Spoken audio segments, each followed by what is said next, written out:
There are some products that benefit so much from economies of scale that it doesn't make sense for the value to be shared only between labor and consumers. Take soda for an example. At scale, soda is ridiculously cheap to make and distribute.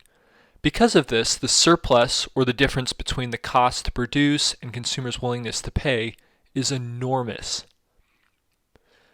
When soda is produced by private corporations, the price a consumer pays for soda has just about nothing to do with the cost of producing the soda, and everything to do with how much people are willing to pay given the context.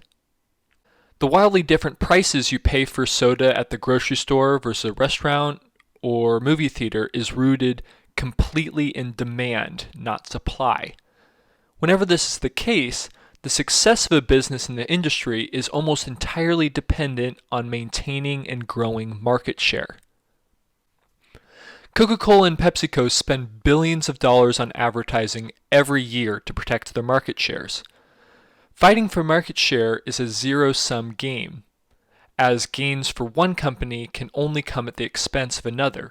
So from a societal perspective, these massive expenditures have no net benefit.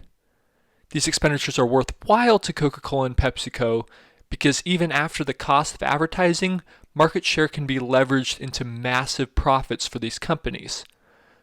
There are Marxists who would argue that the existence of profits is a problem because it means the workers are only paid for a portion of their labor.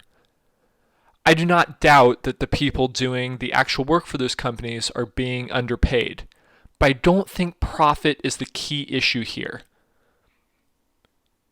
Even if labor was compensated very generously and consumers were charged reasonably, soda is so cheap to make it would still be profitable.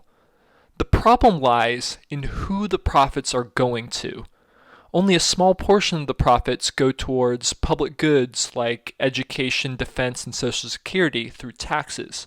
The lion's share goes to shareholders, a group that is already disproportionately wealthy. These industries that dramatically benefit from economies of scale are dominated by mega corporations. These corporations don't succeed through innovation and efficiency.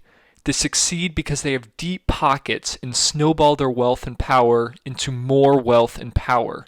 These companies are not going to pay their fair share of taxes because we ask them nicely. It is time for state-financed companies to compete in these fields. It is time for profits to go to the people through public goods and universal basic income, not investors through stock sales and dividends.